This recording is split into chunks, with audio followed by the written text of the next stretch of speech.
Joined by Union Minister Jyotiraditya Scindia, who's handling crucial portfolios relating to telecommunications, to communications, India Post and Department of Northeast Region as well. Minister Scindia, thank you very much for joining us. Always a pleasure, Parikshit. This is a time when the government is brainstorming with the industry ahead of the union budget. There is also a discussion within the government on the next generation reforms after GST. Could you give us your thinking on what needs to be done now for the telecom sector in order to make it easier for companies to get into India, make investments for the future? What can they expect in the weeks and months to come? So first of all, this is already a deregulated sector. Secondly, my process that we undertake in both in the Department of Telecom and on the Department of Posts is an iterative process. We have set up 6 advisory groups in the telecom sector, covering the whole value chain within telecom, from equipment manufacturing to service providers across the board. And those 6 advisory groups meet with me on a regular basis. On a regular basis, issues are brought up, issues are facilitated, resolved, and we move on to the next items on the agenda.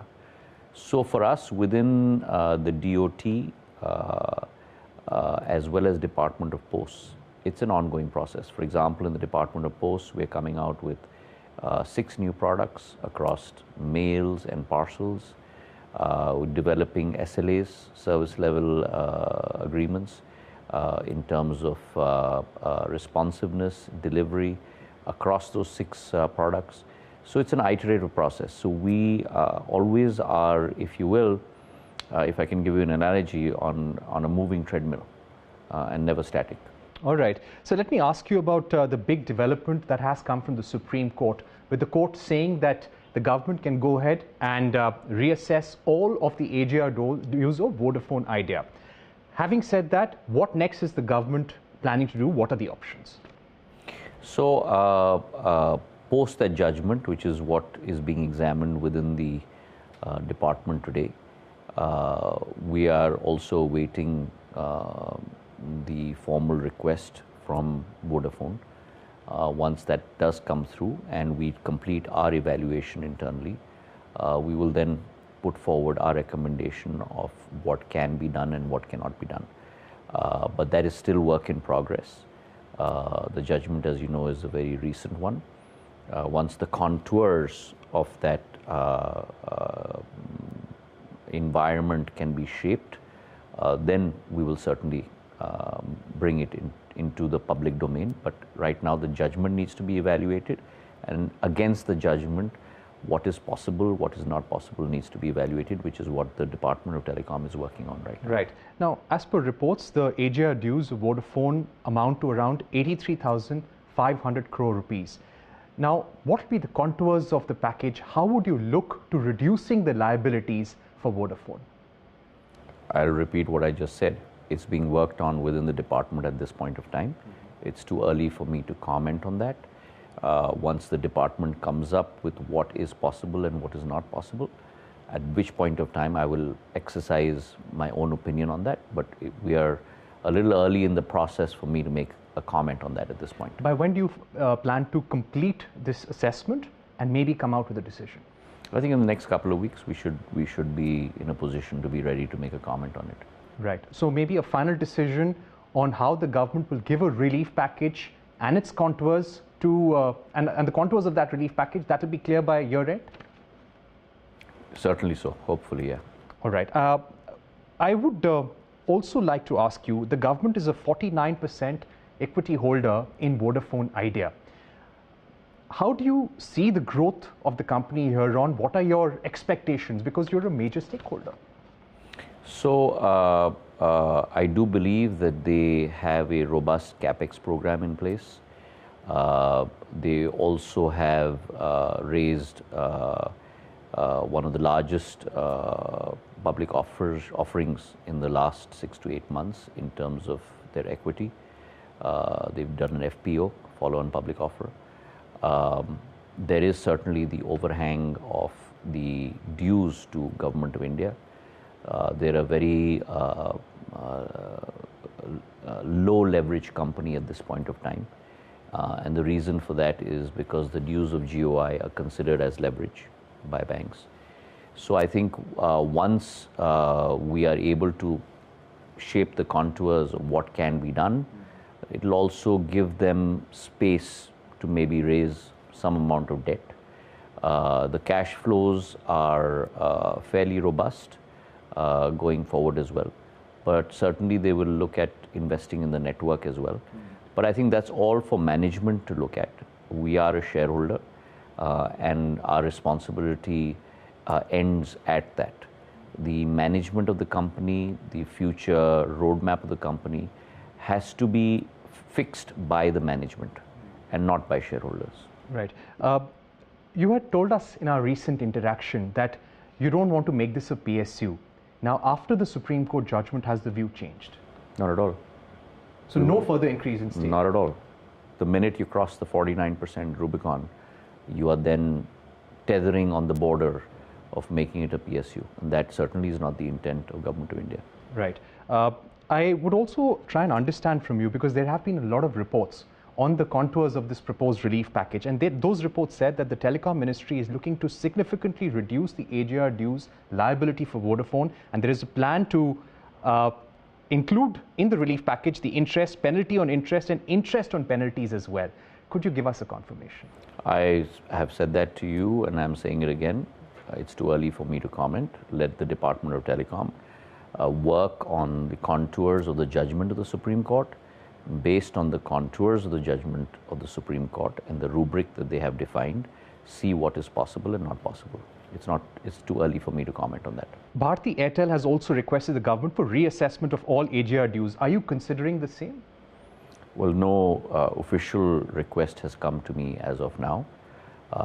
In the event that they would pursue that, again, that is something that the court of the land will have to decide. When it comes to waiving off or reducing the AGR dues for Vodafone Idea, would this be specific to one company, or whatever kind of resolution that you come forward with, relief package that you come up with, it will be for everyone? The Supreme Court judgment is qua Vodafone India. So whatever we come up with has to be qua Vodafone India. We cannot cross the border of the Supreme Court judgment. So you feel that the question of parity for the whole industry doesn't arise here? As I mentioned, the Supreme Court has made a verdict on Vodafone India, and that's what is on our table today.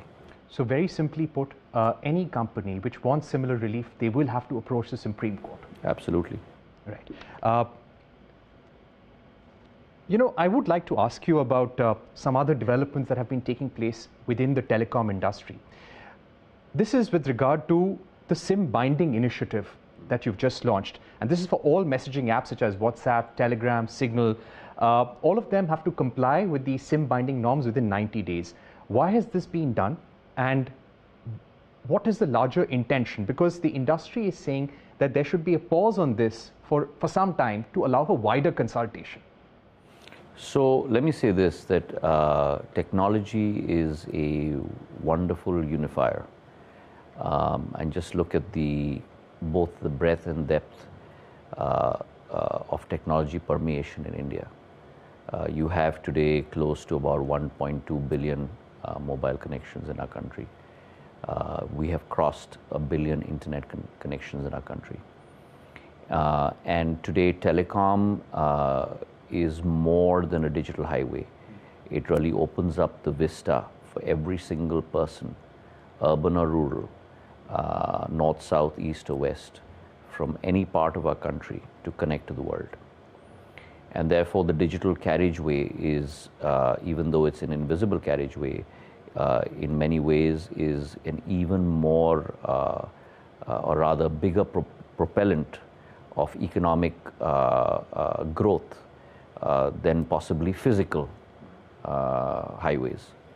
Having said that, it does also carry with it the ability for non-social forces to be active. And that certainly is in the area of fraud, in the area of cybercrime, across the board. And I think it's extremely important to be able to, whilst providing the gateway for every single citizen in our country, also protecting them from cybercrime, from fraud, and so on and so forth. And this is consistently an issue that has come up. The fact that I can insert a SIM in my mobile, get a WhatsApp connection, remove the SIM from my mobile, and be without an identity, using it for cybercrime and cyber fraud. In the last fiscal alone, people across the length and breadth of our country have lost close to 22,800 crores to cyber fraud. It is my responsibility as Telecom Minister to protect my consumers. And this indeed is a step towards that. As far as consultation is concerned, we've had 5 to 6 rounds of consultation, starting in early April into June, latest even close to November. Across the board, there has been a clarion call for this. From a security perspective as well, it's extremely important. And therefore, this is something that is the need of the hour. It also dovetails into all the other steps that we have taken to protect our consumers, from Sanchar Sathi to Astra to Kayor to across the board. And I think it's important to be able to know the identity of the person who is using these platforms. Right. So clearly no pause, because industry is seeking that we need to think about large volumes of frauds originating from outside the country. Fraudsters can obtain Indian SIM cards via mule accounts or remote devices, and therefore there should be a pause. So there is going to be no pause now? There is always a view of looking at every protection clause as a glass half full or a glass half empty. So what you are saying to me in your answer or your query to me is that there are other ways to do it. Does that mean that I should not circumvent the most obvious ways to do it? I don't buy that. All right. The next question, there are reports coming in that the Telecom Ministry has asked private mobile phone makers to preload a government-owned cybersecurity app before selling phones. Now, this is for the security of customers all around the country. Has that been done? Have the directions been issued? And what exactly is the expectation? So all of this ties in with the security of the customer. So Sanchar Sathi portal and the Sanchar Sathi app has done a yeoman service. And let me say this on television with you, and let me thank our consumers also, because the success of this could not have been possible unless there was a Jan Bhagidari approach. And it is due to that Jan Bhagidari approach that we've been able to protect our consumers. This is a step in that very direction. If you're able to load this on, then if I lose my phone, immediately that app is on my phone, which I can then register and make sure that my phone is not used by any fraudulent individual. It's a step to protect the consumers at the end result. If they have lost their phone, they can then locate their phone in a much quicker way. And we've got many stories of, we've traced almost 7.5 lakh phones, recovered almost about 6.5 lakh phones to this portal. And therefore, this will be a step in being for customers to be able to help themselves from a security perspective. So is this mandatory, and by when do they have to comply, all phone makers in the country? I believe that this is being issued in the next couple of days, and it will give people time to be able to adopt it. All right, so it will be mandatory and everybody will have to comply within a certain timeline. Now, speaking on the issue of spam calls, you know, there are days when you get more spam calls than genuine calls in a day. As Telecom Minister, how irritated do you get with this, and so what customers can expect? Parikshit, let me tell you that this was certainly the case about 6 months ago. In the last 6 months, the steps that we've put in place, Sanchar Sathi portal has had close to about 10 crore hits.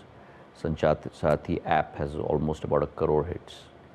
Our Astra software, in terms of recognizing people who use multiple, the same credentials to get multiple lines, has disconnected close to about 82 lakh people. Our financial fraud risk indicator has been adopted by the RBI and mandated all banks and financial institutions to be part of it. We have a digital intelligence unit with 750 stakeholders on board, to be able to protect people's financial resources, because this digital expressway is now also used as a banking expressway. So I think all of those steps are in place which are yielding great dividends to the consumer.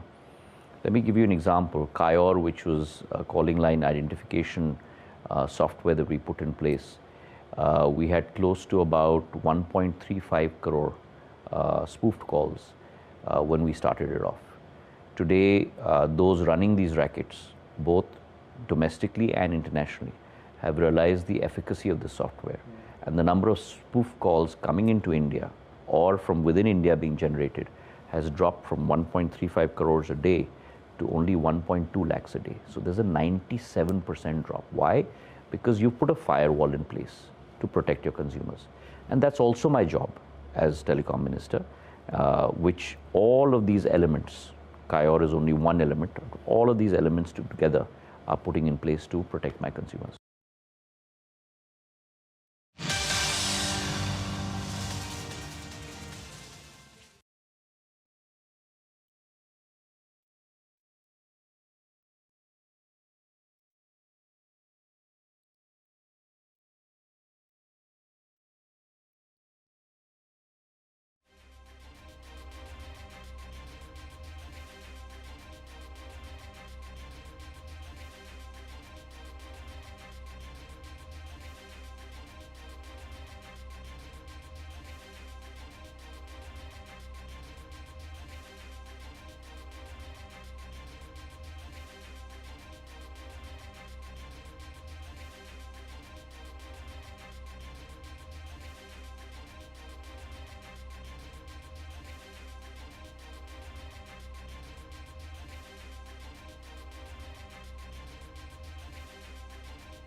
On the issue of satellite spectrum allocation, there are still some consultations going on between the Department of Telecom and TRAI.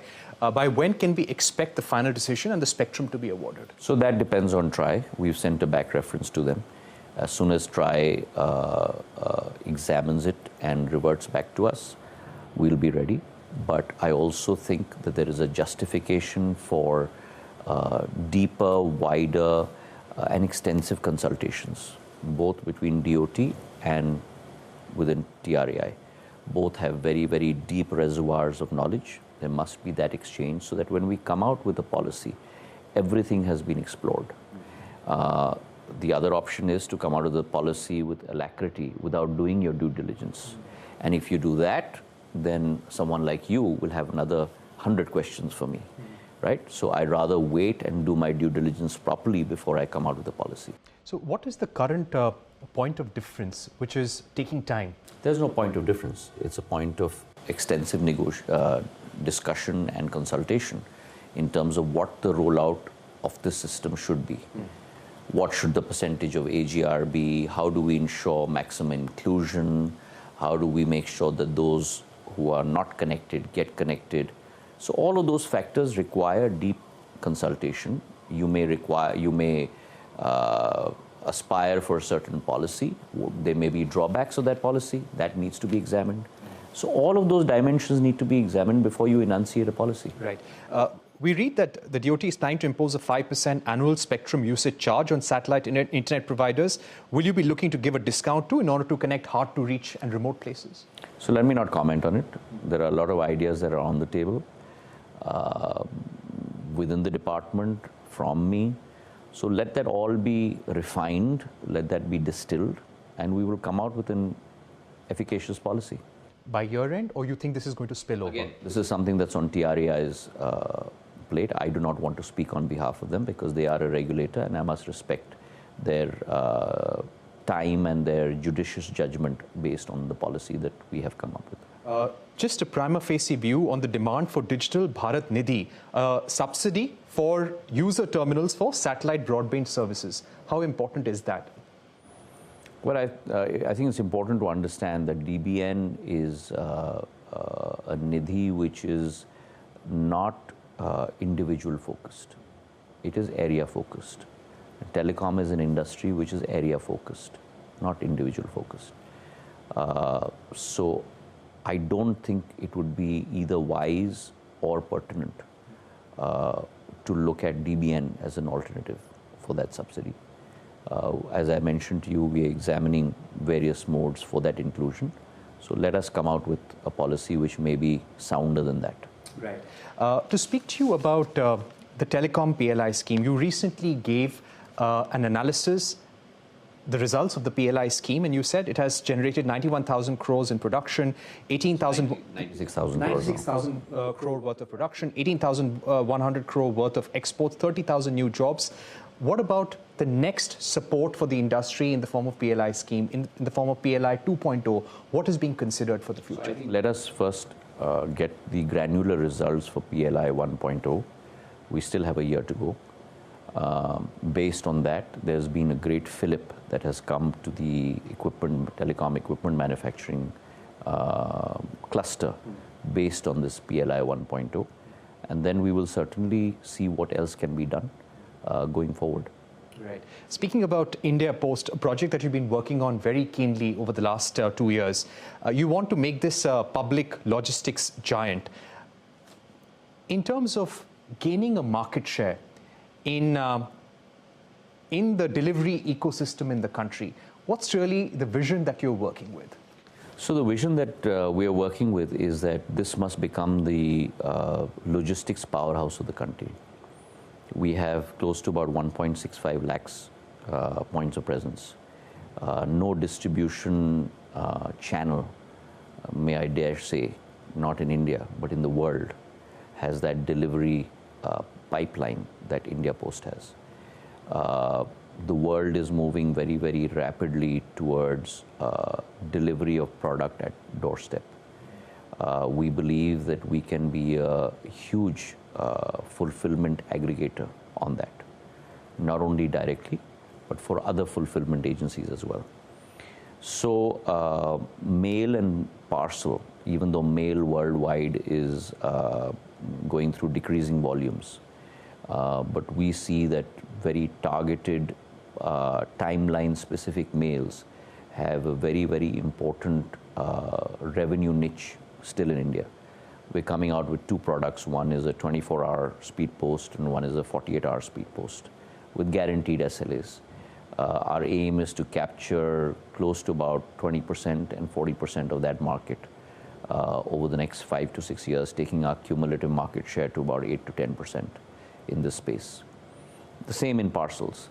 Not only are we working at directly delivering parcels, but also becoming the fulfillment aggregator for a lot of front-end firms, like an Amazon or a Shiprocket or a Flipkart. And we've tied up with a number of them. Third, we're also looking at citizen-centric services, where through our 450 Passport Seva Kendras, we've garnered close to about 250 to 300 crores worth of revenue over the last fiscal. Through our Aadhaar card services, almost 13,000 centers there, close to about another 250 crores in terms of revenue. We've tied up with Amphi to become the mutual fund distributor for a number of mutual funds, which will again become a revenue growth area. So 5 years down the road, we are looking at turning India Post from a cost center into a profit center, fired mainly on 3 engines: mail, parcel, and citizen-centric services. PLI and POSB both are the financial sector verticals, which will remain a very fundamental part of our play, but really becoming a fulfillment aggregator for delivery across the length and breadth of our country. Growth plans, what are your expectations from BSNL going forward? So what can we expect in FY26 end and FY27? BSNL is charging forward. Our H1 numbers, we've increased our top line by almost 14% compared to H1 of last year.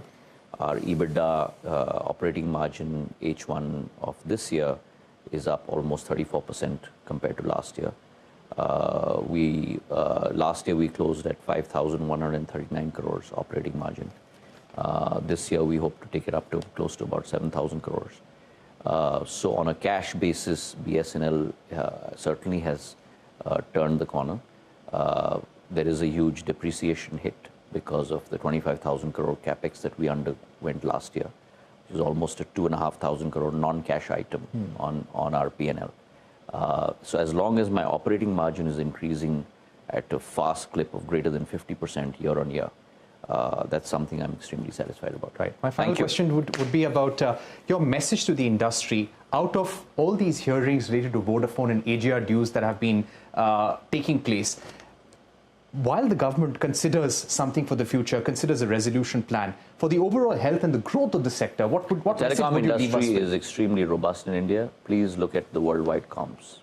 And it's only India that is growing at such a fast clip in terms of customers, in terms of top line, in terms of bottom line, at the cheapest cost. India is a great example of high volume, low cost.